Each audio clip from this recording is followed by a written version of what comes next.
నమస్కారం ఫ్రెండ్స్. ఇవాళ ఈ వీడియోలో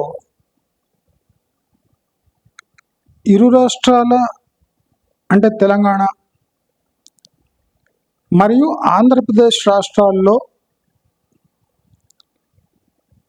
రాజకీయ, సామాజిక అభివృద్ధి మార్పులో రాబోయే 3 ఏళ్ల వరకు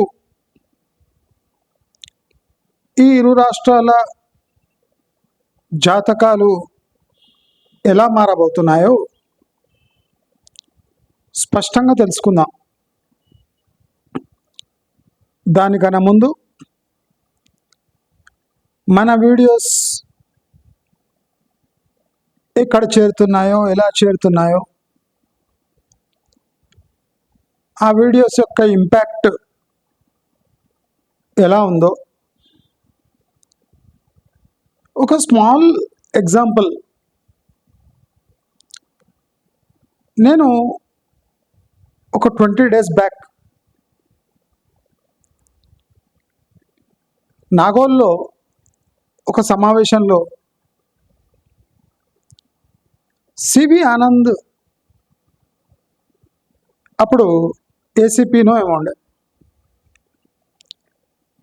ఆయనకు సిటీ నడిబొడ్డున 9 మంది గన్మెన్ ఉన్నారు. Gunmen security body guards.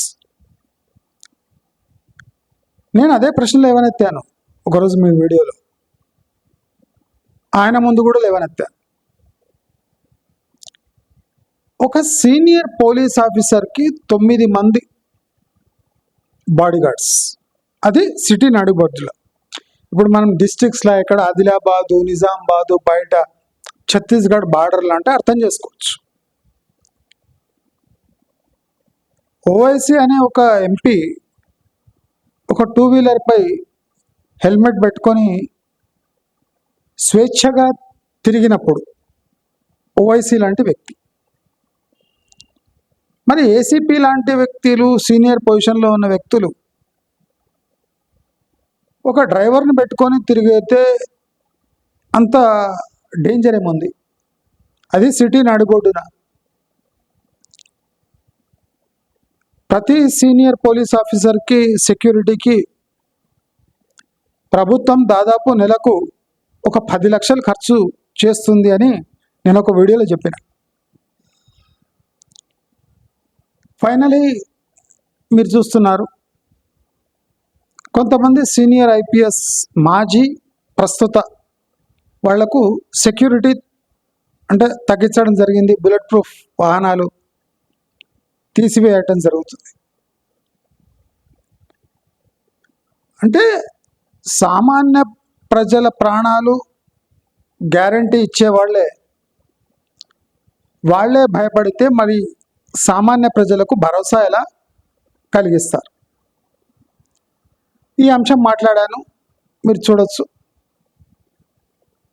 Last 1-2 డేస్లో మంచి పరిణామమే జరిగింది. Telangana is almost safe.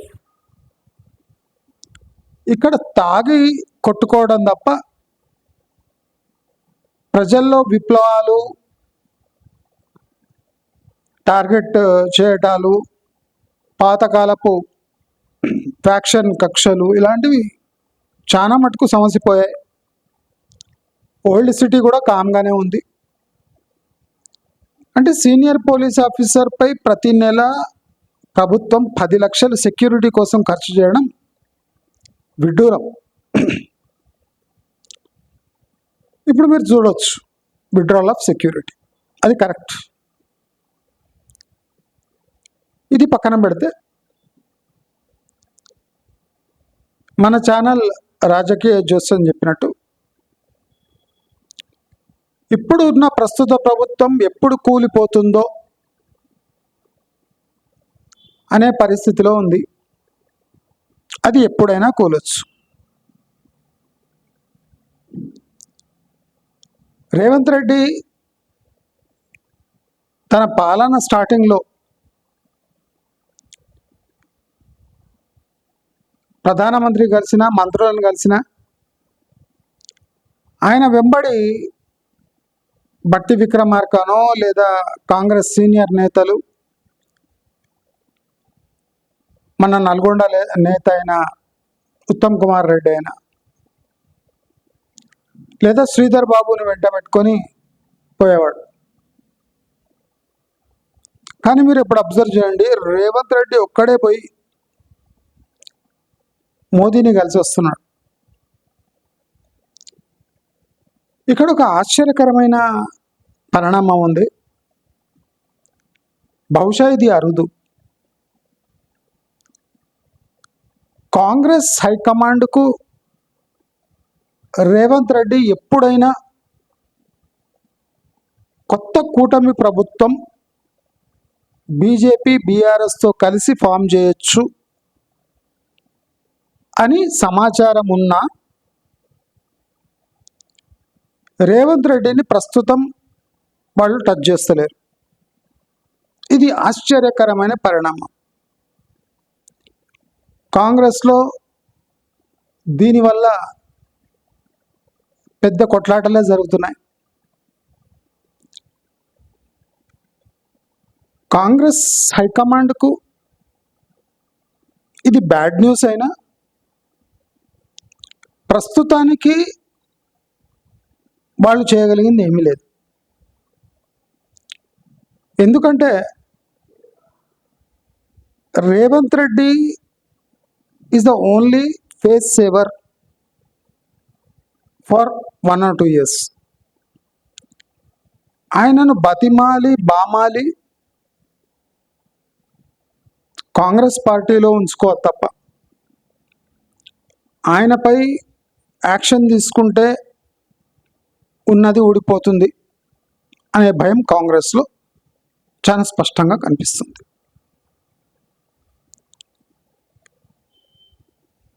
Revanth Reddy ప్రస్తుతం తీసుకుంటున్న నిర్ణయాలు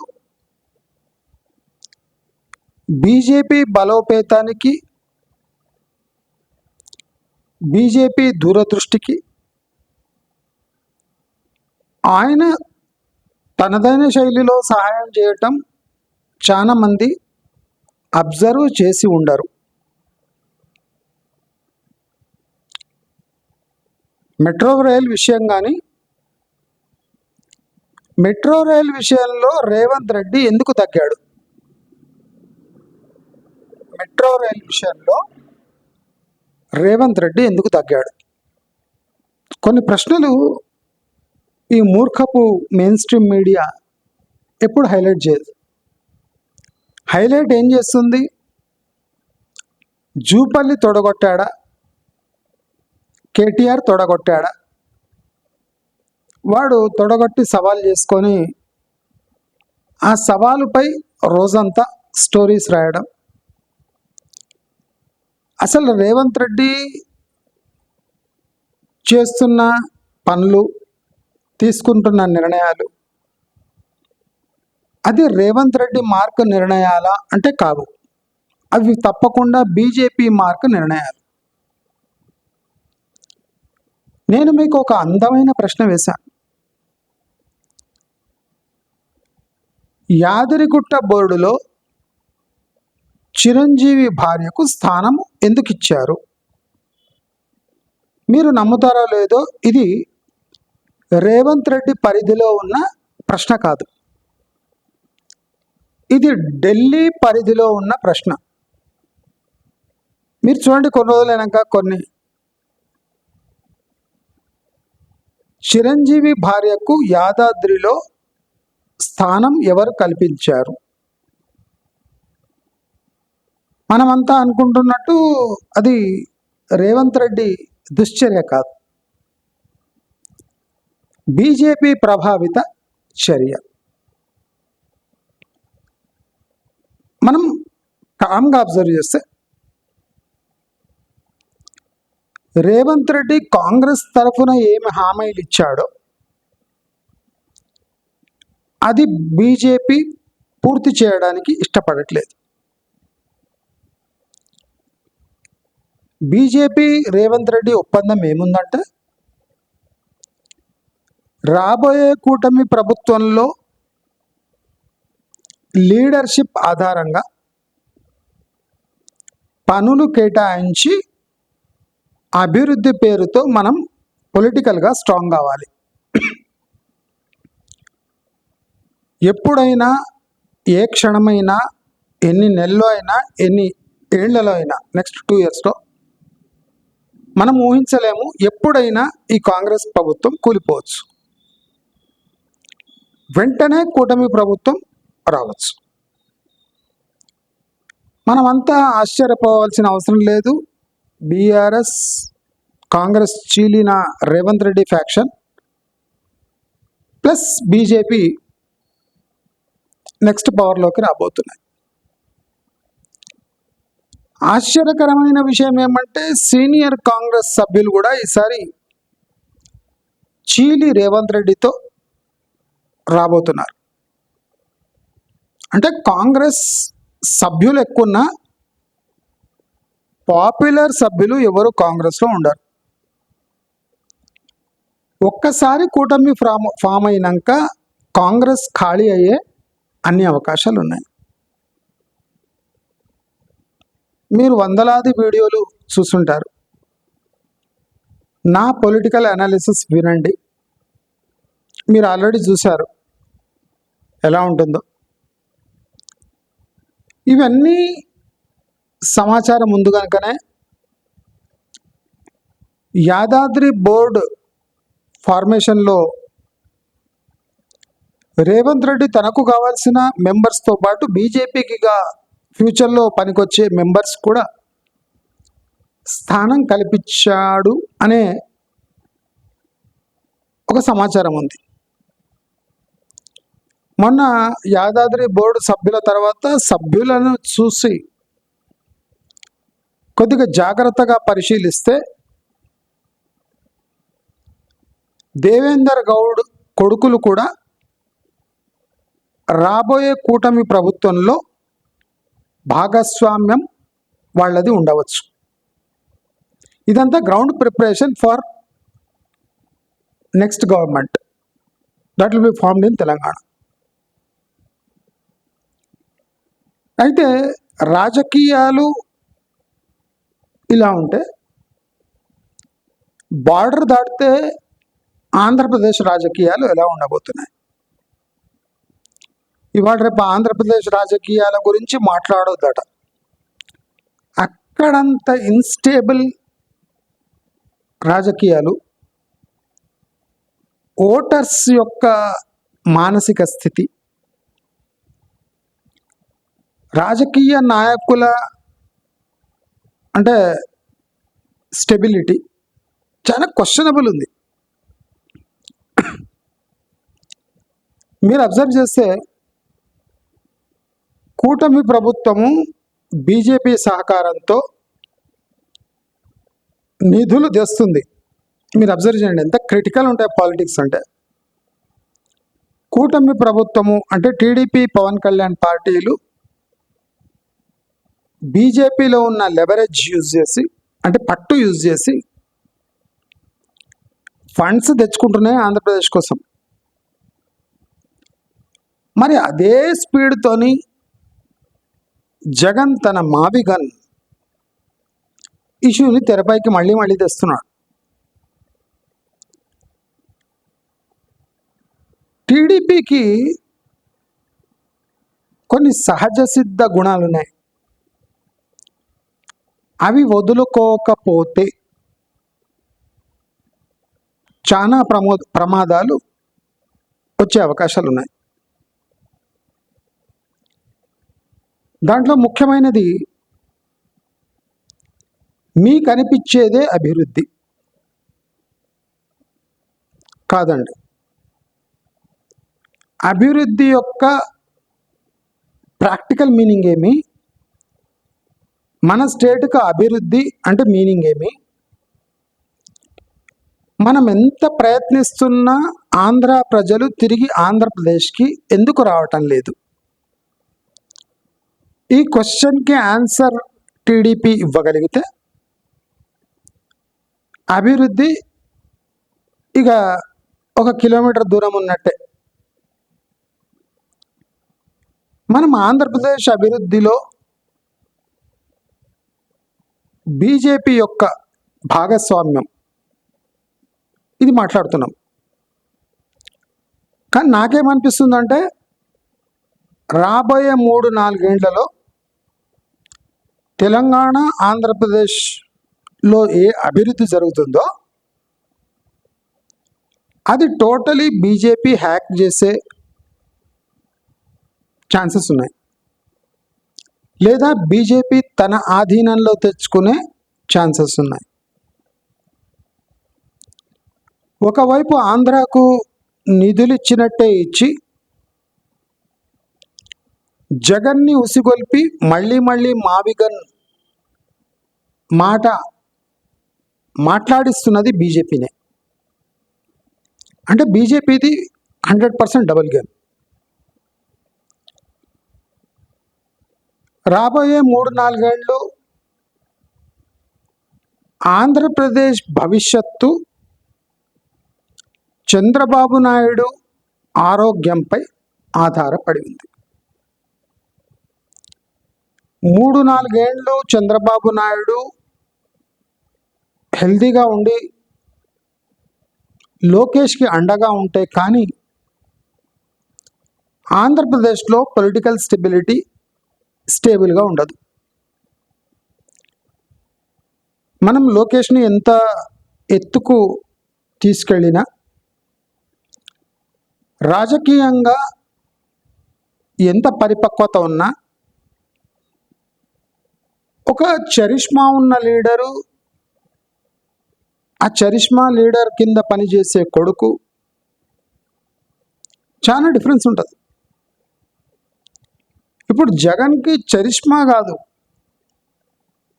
బ్యాడ్ చరిష్మా ఉంది.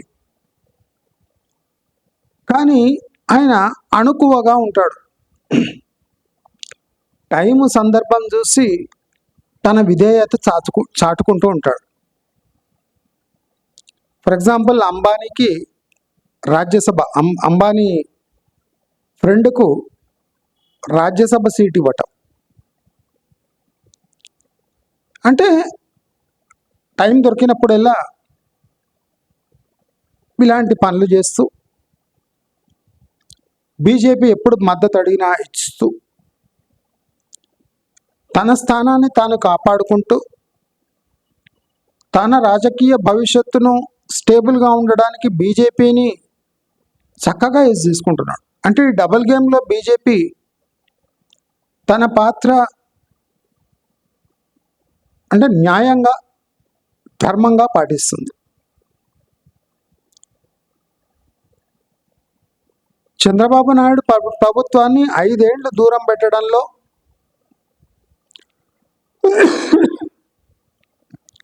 జగన్ పవర్లో రావడంలో బీజేపీ పాత్ర ఉంది. మరి ఇప్పుడు బీజేపీ దేశంలో పవర్లో ఉండటంలో టీడీపీ పాత్ర ఎంతో ఉంది.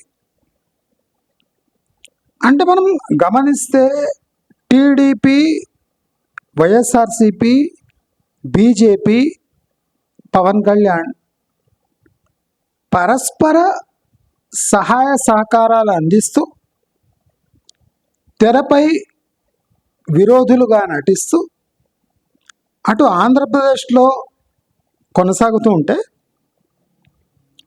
బార్డర్ ఇటు రేవంత్ రెడ్డి కాంగ్రెస్ చీఫ్ మినిస్టర్ అయిన మోదీ అడుగుజాడల్లో నడుస్తూ తన పార్టీని ప్రస్తుతం పవర్లో ఉంచి తన రాజకీయ భవిష్యత్తు సేఫ్గా చేసుకొని తమ బద్ధశత్రువులు లాంటి బీఆర్ఎస్తో జటగట్టి బీజేపీని మధ్యవర్తులుగా ఉంచుకొని తెలంగాణలో రేపు టీడీపీ వీక్ అయితే టీడీపీ పవన్ కళ్యాణ్ సపరేట్ అయ్యే ఛాన్సెస్ ఉంటే పవన్ కళ్యాణ్ వైఎస్ఆర్సిపి బీజేపీ కూటమి ప్రభుత్వం కూడా ఆంధ్రప్రదేశ్లో వచ్చే అవకాశాలు ఉన్నాయి. నేను అందుకోసం చంద్రబాబు నాయుడు గారి ఆరోగ్యం టీడీపీకి రక్షణ కవచం. అని మనం ఈజీగా అనలైజ్ చేయొచ్చు. నేను చెప్తున్నవి చాలా పొలిటికలీ టెక్నికలీ సౌండ్ థింగ్స్. నేను అభివృద్ధిపై నా అభిప్రాయం కానివ్వండి, అంటే అభివృద్ధిపై లెక్చర్ కానివ్వండి, పొలిటికల్ స్టేటస్ని దృష్టిలో ఉంచుకొనే నేను నా వీడియోస్ చేస్తూ ఉంటాను. హైదరాబాదులో అభివృద్ధి కుంటుపడుతుంది. ఇప్పుడు 2 years వరకు ఈ ప్రభుత్వం కూలే వరకు ఏ అభివృద్ధి జరగదు. ఈ ప్రభుత్వం కూలాక తెలంగాణకు మంచి రోజులు రావచ్చు. అంటే డెవలప్మెంట్ ఒక ట్రాక్లో పడవచ్చు. మరి ఎంతవరకు ఆగాలనా అంటే చచ్చినట్టు ఆగాలి. మనం చేసిన తప్పిదానికి మనం అనుభవించక తప్పదు. కేసీఆర్ తన ఒంటెద్దు పోకడలతో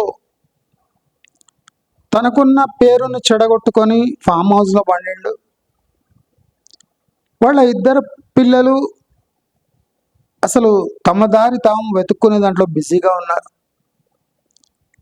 అంటే బీఆర్ఎస్ 3-4 భాగాలుగా చీలిపోయి ఇప్పుడు కేటీఆర్ కాకుండా హరీష్ రావు కూటమి అనే ఒక కూటమి పనిచేస్తుంది తెలంగాణలో. అంటే ఎప్పుడైనా కేటీఆర్ వర్గాన్ని కూడా చీల్చి,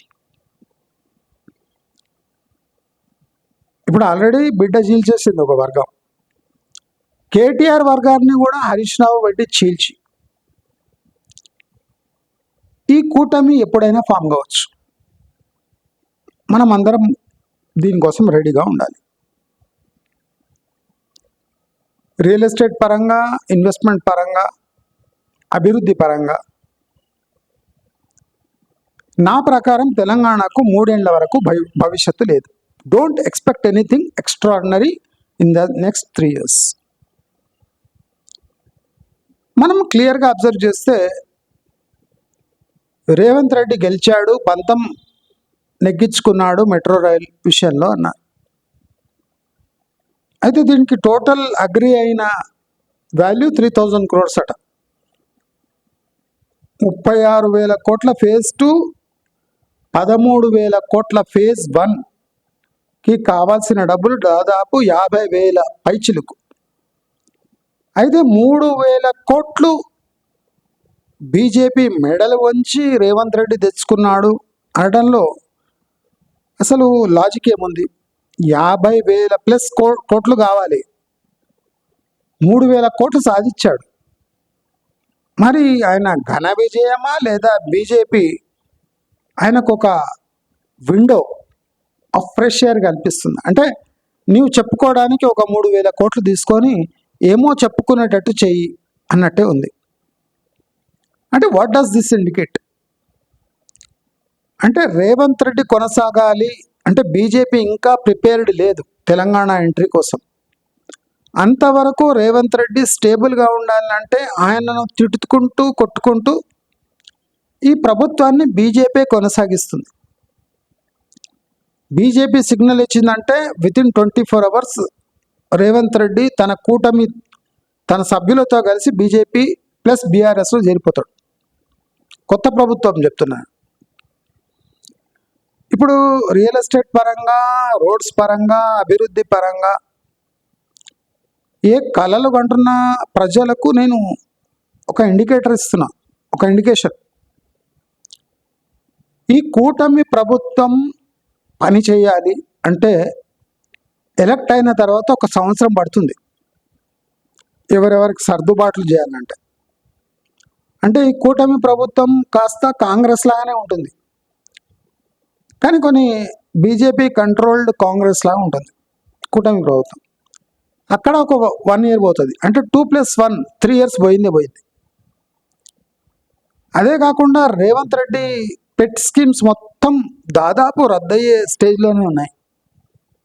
నేను అందుకోసం చెప్తున్నా, రేవంత్ రెడ్డి భవిష్యత్తు తెలంగాణ భవిష్యత్తుకు దగ్గర సంబంధాలు ఉన్నాయి. మనకు నచ్చినా నచ్చకపోయినా. ఒక ఇంట్రెస్టింగ్ ఫ్యాక్ట్ ఏమంటే రేవంత్ రెడ్డి రాబోయే కూటమి ప్రభుత్వానికి నాయకత్వం వహిస్తాడా లేదా రేవంత్ రెడ్డిని ఒక సెంట్రల్ మినిస్టర్ చేస్తారు. రేవంత్ రెడ్డి తెలంగాణలో ఉండాలని బలమైన కోరిక ఉన్నా రేవంత్ రెడ్డికి సెంట్రల్ మినిస్టర్ హోదా ఏమైనా దక్కే అవకాశం ఉందా అనే చర్చ బీజేపీలో జరుగుతుంది. అంటే ఆ స్టేజ్కి వచ్చేసింది. అందరూ అలర్ట్గా ఉండాలి. మీరు తెలంగాణలో ప్రస్తుత రాజకీయ పరిణామాలు చూడొచ్చు. యాదాద్రి నియామకాలు టోటలీ బీజేపీ కంట్రోల్లో జరిగాయి. అంటే బీజేపీ ఆల్రెడీ శాసించడం మొదలుపెట్టింది. మీరు నమ్మినా నమ్మకపోయినా. మరి కాంగ్రెస్లో సీనియర్ లీడర్స్, నేను చెప్పాను కదా, ఏ క్షణమైనా రేవంత్ రెడ్డి చాలా ముఖ్యమైన లీడర్స్ని తీసుకొని బీజేపీలో చేరొచ్చు. అన్ని అవకాశాలు ఉన్నాయి, అవి దగ్గర పడుతున్నాయి. కనుక మనం పిచ్చి పిచ్చిగా ఈ రియల్ ఎస్టేటు, ఇన్వెస్ట్మెంట్స్, జాబ్స్ అని పాకలాడొద్దు. జాబ్స్ దొరకవు, రియల్ ఎస్టేట్ పెరగదు, మన ఉద్యోగాలు పోతాయి, ఇన్కమ్ డిప్ అవుతాయి, ఊళ్ళల్లో అభివృద్ధి దాదాపు శూన్యంగా కొనసాగుతుంది నెక్స్ట్ 3 years. హైదరాబాదులో అక్కడక్కడ అభివృద్ధి పవనాలు వీస్తున్నట్టు కనిపిస్తాయి. అదే కాకుండా హైదరాబాద్ మెట్రో కాకుండా మూసీ ప్రక్షాళన కూడా బీజేపీ కనుసైగల్లో జరుగుతుంది. బీజేపీ రేవంత్ రెడ్డిగా అడగంగానే గాంధీ సరోవర్ ప్రాజెక్ట్ ఒప్పుకుంది అంటే అది గాంధీ మీద ఉన్న ప్రేమతో కాదు. రేవంత్ రెడ్డికి కొద్దిగా బ్రీతింగ్ స్పేస్ ఇవ్వాలి. అంటే లీడర్గా ఆయన కొనసాగాలి. కాంగ్రెస్లో ఎమ్మెల్యేలకు ఆయన లీడర్గా ఇంకా అనిపించాలి. ఇప్పుడు అన్ని బంద్ చేసేసినాం రేవంత్ రెడ్డి కంటే, ఇంకా రేవంత్ రెడ్డి దగ్గర ఏముంది కనుక మనం సమర్థించాలి అని కాంగ్రెస్ ఎమ్మెల్యేలు వెళ్ళిపోతారని బీజేపీనే రేవంత్ రెడ్డి అడుగుతున్న ప్రాజెక్ట్స్ని నిజమో అబద్ధమో తలాడిస్తుంది. మీరు కేర్ఫుల్ అబ్జర్వ్ చేయండి.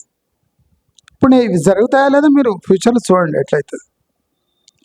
నేను అందుకోసమే ఎవరైనా ఇన్వెస్ట్ చేస్తా అంటే ఆగు అంటున్నా. ఎందుకంటే భారీ భూ మార్పులు జరగవచ్చు రాబోయే 3 ఏళ్లలో. భారీగా పతనం కావచ్చు అని నేను చెప్పిన. సెప్టెంబర్ నుంచి హైదరాబాద్లో రియల్ ఎస్టేట్ పతనం మొదలవుతుంది. అంటే దాంట్లో బ్యాక్గ్రౌండ్ వర్క్ చాలా ఉంటుంది. అది మీకు ఉట్టిగా పైన అట్లా చెప్తా, ఎందుకంటే మీరు టెన్షన్ పడవద్దు. అయితే పొలిటికల్ మార్పులు నిజమే.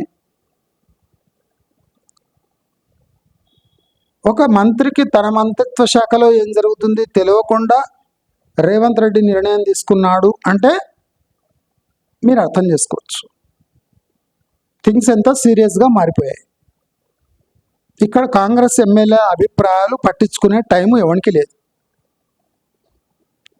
Either you are with Revanth Reddy or you are not with Revanth Reddy. If you are not with Revanth Reddy, where are you? కాంగ్రెస్గా 3 ఏళ్ల తర్వాత కొనసాగుతుందా అంటే కొనసాగలేదు అని ఆన్సర్స్ వస్తున్నాయి. అయితే ఒక ఇంట్రెస్టింగ్ ఫ్యాక్ట్ మీకు చెప్తా, మీరంతా ఏమనుకోవద్దు. 3 ఏళ్ల తర్వాత తెలంగాణలో వచ్చే కూటమి ప్రభుత్వము ఆంధ్రప్రదేశ్తో సింక్ అయిపోతుందా అంటే వాళ్ళు మనము కలిసిపోతామా? దాదాపు కలిసిపోయే అవకాశాలు ఎక్కువ ఉన్నాయి. భూగోళికంగా చట్టపరంగా కలిసిపోకపోయినా మన స్కీమ్స్ వాళ్ళ స్కీమ్స్ రాజకీయంగా మనం ఎంత కలిసిపోతామంటే మళ్ళీ ఆంధ్రాకు వెళ్ళే అవసరమే రాకపోతుండొచ్చు. అంతగా కలిసిపోయే అవకాశాలు ఉన్నాయి. చాలా జాగ్రత్తగా వినండి. మీ అందరి భవిష్యత్తు కోసం, నేను మంచి కోసం ఈ పొలిటికల్ జోస్యం చెప్తున్నా. అది కరెక్ట్ అవుతుందా లేదా మీరే బేరీజ్ వేసుకోండి.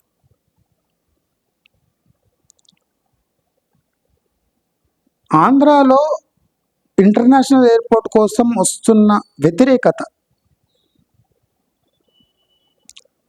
శంషాబాద్ ఎయిర్పోర్ట్ పక్కనే హై స్పీడ్ రైల్ రావటం, ఇవి రెండు చాలా క్రిటికల్ పరిణామాలు. శంషాబాద్ దగ్గర హై స్పీడ్ రైల్ రావటం అంటే శంషాబాద్ని డీప్రయారిటైజ్ చేయటం. టెక్నికల్ మాట్లాడుతున్నారు. అమరావతి దగ్గర ఇంటర్నేషనల్ ఎయిర్పోర్ట్కి వ్యతిరేకత రావటం, మీరు జాగ్రత్తగా గమనించండి. రాబోయే రోజుల్లో అమరావతి ఎయిర్పోర్ట్ ల్యాండ్ అక్విజిషన్ అయిన తర్వాత బహుశా అది అదానీ కంట్రోల్లో పోవచ్చు. ల్యాండ్ అక్విజిషన్ తర్వాత అది టోటలీ అదానీ కంట్రోల్లో పోవచ్చు. ఆల్రెడీ కొన్ని పోర్ట్స్ అదానీ కంట్రోల్లో ఉన్నాయి. ఒక ఇంట్రెస్టింగ్ పరిణామం చూడండి. కేరళలో భారతదేశంలో అతిపెద్ద పోర్ట్ అయిన వింజిమ్ పోర్ట్, అదానీ డెవలప్ చేస్తున్న పోర్ట్, అది దాదాపు డెవలప్ చేసే టైము, ఆపరేషన్ వచ్చే టైంకి ఆయన స్టేక్ అమ్ముకున్నాడు 49%. అంటే ఆయన ఎంత పెట్టిండో దానికన్నా ఎక్కువ వచ్చేసినాయి ఆయనకు. ఇప్పుడు ఆ పోర్టు ఆయనకు పెద్ద సంబంధం లేదు, అయినా కంట్రోలింగ్ స్టేక్ ఉంది. అంటే అదానీ చేసే పనులు ఇట్లుంటాయి.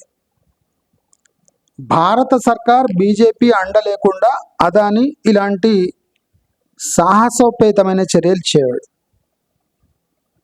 అమరావతి ఇంటర్నేషనల్ ఎయిర్పోర్ట్ దాదాపు అదానీ చేతుల్లో వెళ్ళవచ్చు after land acquisition. Land acquisition is the risky thing. అది చంద్రబాబు నాయుడు చేస్తున్నాడు. బట్ ఇంటర్నేషనల్ ఎయిర్పోర్ట్ని నడిపియడం చాలా ప్రాబ్లమాటిక్. ల్యాండ్ అక్విజిషన్లో ప్రాబ్లం వచ్చి అవన్నీ అయితే అది అదానీ ప్రాబ్లం కాదు. ల్యాండ్ అక్విజిషన్ అయినాక దట్ బికమ్స్ అదానీస్ అసెట్. జాగ్రత్తగా గమనించండి, ప్రతి ఒక్కటి ఇంపార్టెంట్ నేను చెప్పేది. Google data centre, meta data centre ఏదైనా దీంట్లో అదానీ అంబానీ భాగస్వామ్యం లేకుండా ఈ డేటా సెంటర్స్ నడవవు. అంటే ఆంధ్రప్రదేశ్ స్లోలీ అదానీ అంబానీ చేతుల్లో వెళ్ళిపోతున్నాయి. అంటే తెలంగాణ అదానీ అంబానీ చేతుల్లో పోతలేవు, కానీ ఆంధ్ర అదానీ అంబానీ చేతుల్లో వెళ్ళిపోతున్నాయి. దీంట్లో పూర్తి సహకారం జగన్మోహన్ రెడ్డిది ఉంది. ఆయన పక్కలో బల్లెంలా కావాలనే ఆయన పవర్లో మళ్ళీ రాడు అని తెలిసిన వచ్చే ఇన్వెస్ట్మెంట్ని ఇన్సెక్యూర్ చేయడానికి తన వంతు ప్రయత్నం జగన్మోహన్ రెడ్డి చేస్తూనే ఉన్నాడు. ఇది ఎందుకంటే ఈ కూటమి ప్రభుత్వం టీడీపీ పవన్ కళ్యాణ్ని కంట్రోల్లో పెట్టాలి అంటే జగన్ చాలా అవసరం. ఎందుకంటే బీజేపీ డైరెక్ట్లీ చంద్రబాబు నాయుడుని పవన్ని బెదిరించలేవు. చంద్రబాబు నాయుడు పవన్ని బెదిరించాలంటే జగన్ యూజ్ చేసుకోవాలి. ఇది చేపిస్తున్నది బీజేపీని. మనం అందరం క్లియర్లీ అర్థం చేసుకోవాలి పొలిటికల్ అట్మాస్ఫియర్. పిచ్చిగా వాగొద్దు మీరు. చంద్రబాబు నాయుడిని పవన్ కళ్యాణ్ని కంట్రోల్ చేయాలంటే జగన్ కావాలి బీజేపీ వాళ్ళకు. జగన్ లేకుండా బీజేపీ లేదు ఆంధ్రప్రదేశ్లో. ఎంత విచిత్రమైన పరిణామాలు. అదానీ అంబానీ చేతుల్లో ఆంధ్రప్రదేశ్ పోతుంది కానీ తెలంగాణ పోదు. శంషాబాద్ ఇంటర్నేషనల్ ఎయిర్పోర్ట్ని దెబ్బ కొట్టడానికి హై స్పీడ్ రైల్ శంషాబాద్ దగ్గరనే మెయిన్ టెర్మినల్ అలొకేట్ చేశారు. వన్స్ ఈ హై స్పీడ్ ట్రైన్ పోయింది అంటే డొమెస్టిక్ ట్రాఫిక్ మొత్తం శంషాబాద్ నుంచి దీనికి మారిపోతుంది. కానీ అందరూ మాట్లాడుతున్నట్టు బుల్లెట్ ట్రైన్ ప్రాజెక్ట్ గేమ్ చేంజరా హైదరాబాద్కి అంటే కాదు. ఇది ఒక stopping and taking of point. అంటే ఇక్కడ వచ్చి కొంతసేపు ఆగి ఊరట తీసుకొని అక్కడి నుంచి వెళ్ళిపోతారు. ఇక్కడ ప్యాసింజర్లు భారీ స్థాయిలో దిగరు, భారీ స్థాయిలో ఎక్కొచ్చు కానీ దిగరు. ఇదో విచిత్రం. అంటే Mumbai to Bengaluru high speed కావాలంటే ముంబై నుంచి హైదరాబాద్కి వచ్చి హైదరాబాద్లో సేద తీరి మళ్ళీ బెంగళూరుకి వెళ్ళిపోతారు. బెంగళూరు నుంచి ముంబై పోవాలంటే హైదరాబాద్కి వచ్చి సేద తీరి అక్కడి నుంచి అంటే ఫ్యూ అవర్స్ హాల్ట్ లేదా ఫ్యూ మినిట్స్ హాల్ట్ ఉండి అక్కడి నుంచి హై స్పీడ్లో ముంబై చేరుకుంటారు. ఇది బుల్లెట్ ట్రైన్ హబ్గా మారుతుంది. దీనివల్ల టోటల్ ఏరియా చేంజ్ అయిపోతుంది అనేది అసత్యము. డైలీ దాదాపు ఒక 30 ట్రైన్లు ఈ హబ్ నుంచి పోయినా దాని స్టాపింగ్ టైం 5 to 10 minutes ఏమైనా మధ్యలో బ్రేక్ ఉన్నా ఆ బ్రేక్ వల్ల ఎకనామిక్ యాక్టివిటీ వల్ల ఈ అభివృద్ధి జరగదు అనేది సుస్పష్టం. అది కాకుండా ఈ ట్రైన్ రోడ్ గుండా అభివృద్ధి జరుగుతుంది అంటే ఇంపాసిబుల్. ఎందుకంటే ట్రైన్ ట్రావెల్స్ అట్ 350 km/h. అది ఏ స్టేషన్లో మధ్యలో ఏ స్టేషన్లో ఆగదు. ఫ్యూ డెసిగ్నేటెడ్ స్టేషన్స్ పెద్ద ఊర్లు తప్ప అది ఆగదు. అంటే అది మీ ఇంటి పక్క నుంచి పోయినా మీ ఇంటికి ఏం లాభం లేదు. కాబట్టి అందుకోసం ఏం చేస్తున్నంటే హైదరాబాద్ హబ్గా మారబోతుంది కనుక ఈ హబ్ వల్ల విపరీతమైన అభివృద్ధి ఉండదు.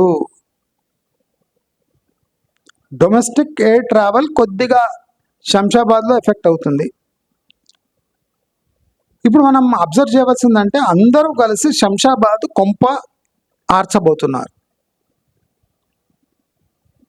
అంటే శంషాబాద్ ఇంటర్నేషనల్ స్టేటస్ని అమరావతి ఎయిర్పోర్ట్ కోసం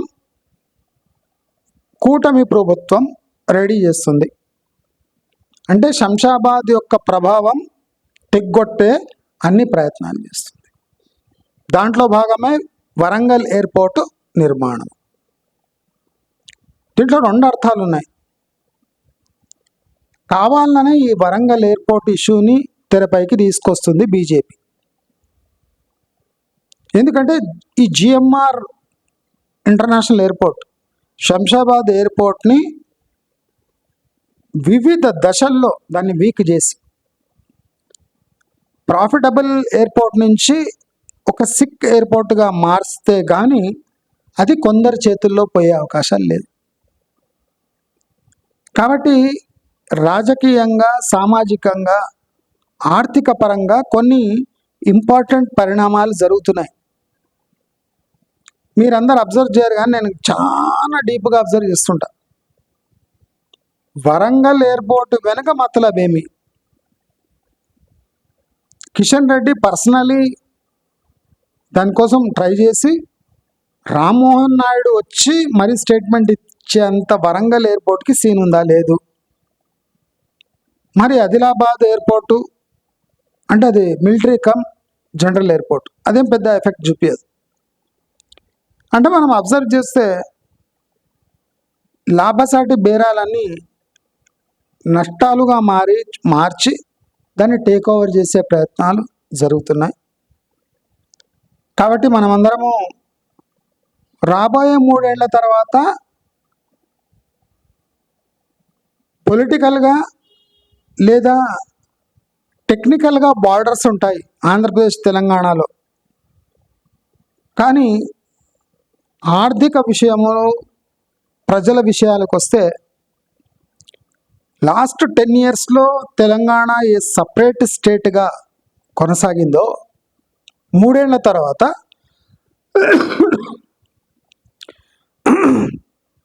తెలంగాణ కూడా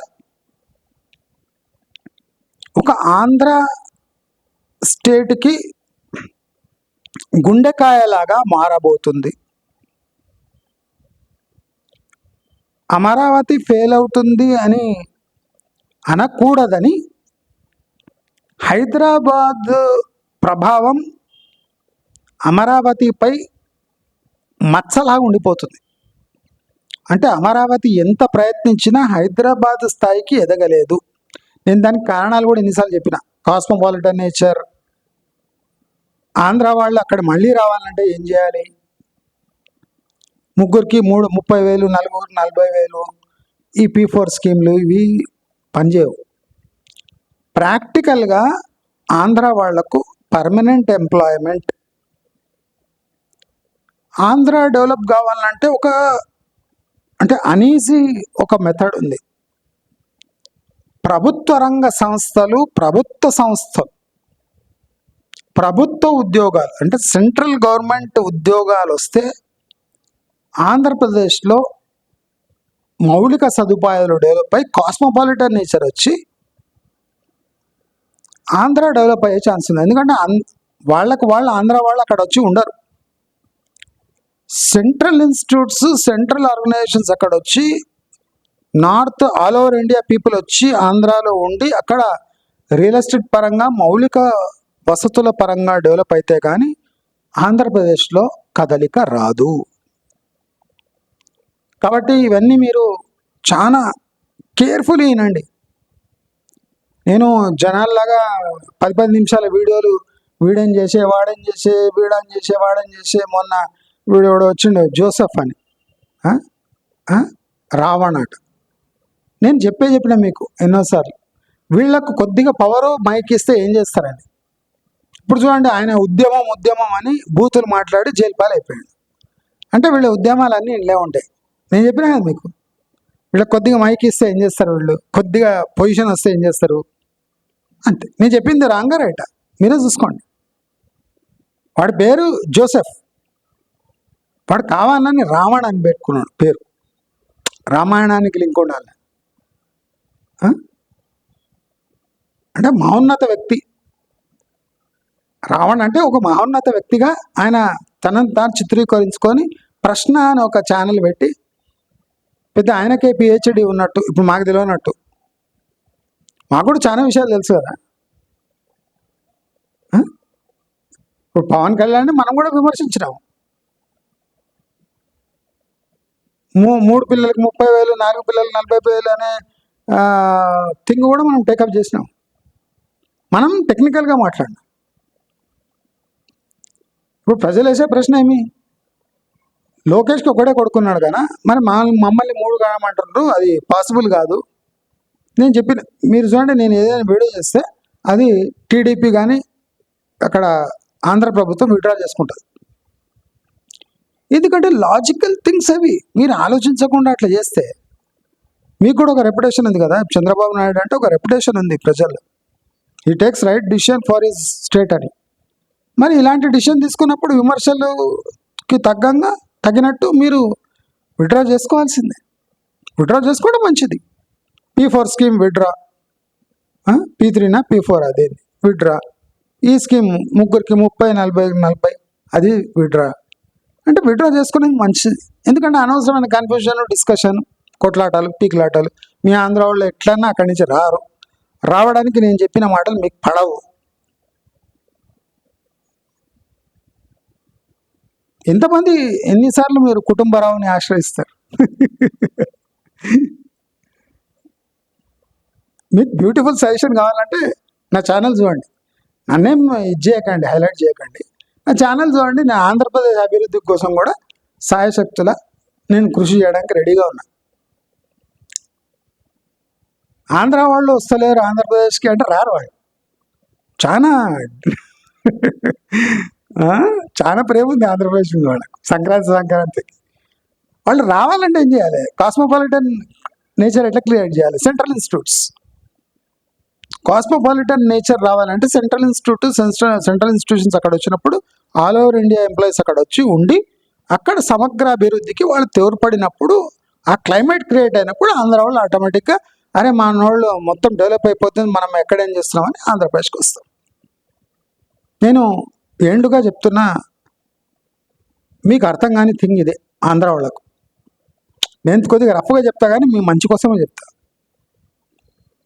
కాబట్టి నేను చెప్పిన విషయాలు మీరు గమనించండి, కాస్త ప్రశాంతంగా ఉండండి. 3 ఏళ్ల వరకు కొద్దిగా గ్యాప్ ఇవ్వండి. ఎందుకంటే అన్ని తికమక పనులన్నీ ఇప్పుడు నెక్స్ట్ 3 years జరిగిపోతాయి. కాబట్టి అందరూ తమ స్థానంలో తానుండి ఎక్స్ట్రాలు మాట్లాడకుండా, నేను రావణాసురుడ్రి, నేను అది ఇది అని పిచ్చి పిచ్చిగా మాట్లాడకుండా, తన్నుకోకుండా, కొట్లాడుకోకుండా ప్రశాంతంగా ఉండండి. Telangana borders, Andhra borders almost 3 years తర్వాత మర్జ్ అయిపోయినట్టే కనిపిస్తాయి మీకు. ఈ వీడియో నోట్ చేసుకోండి, మర్జ్ అయిపోయినట్టే కనిపిస్తాయి. ఆ ప్రభుత్వం తెలంగాణ గురించి డిసిషన్ తీసుకోవడం, ఈ ప్రభుత్వం ఆంధ్ర గురించి డిసిషన్ తీసుకోవడం చాలా విచిత్రంగా అనిపిస్తుంది మనకు, కానీ అది జరిగిపోతాయి. రోడ్ల ద్వారా, ఇతర మీన్స్ ద్వారా 2 రాష్ట్రాలు విడిపోయినా కలిసి ఉండేలా ఒక ప్రణాళిక ఇప్పుడు అమలవుతుంది. 3 years తర్వాత అది బాగా బలపడుతుంది. తెలంగాణ వాదులు పిచ్చి పిచ్చిగా మొత్తుకోవద్దు, మీ చేతిలో ఏం లేదు. ఆల్రెడీ మీ చేతిలో లేని పనులు అన్నీ జరిగిపోతున్నాయి చకచక. మీరంతా నేను తెలంగాణ, నాది తెలంగాణ, అవన్నీ నడవవి, అయిపోయింది పని. సో అందరూ మర్జ్ కావడానికి రెడీగా ఉన్నారు కాబట్టి మీరు కూడా కొంత మజ్జిగ తాగి ప్రశాంతంగా ఇరు రాష్ట్రాలు వాళ్ళు పడుకోవాలి, ఎస్పెషల్లీ తెలంగాణ వాళ్ళు పడుకోవాలి అని క్లియర్గా హెచ్చరిస్తూ అందరూ ప్రశాంతంగా ఉండాలి, బాగుండాలి. 3 ఏళ్ల తర్వాత అభివృద్ధి మీరందరూ చూడవచ్చు అని అందరికీ తెలియజేసుకుంటూ నమస్కారం.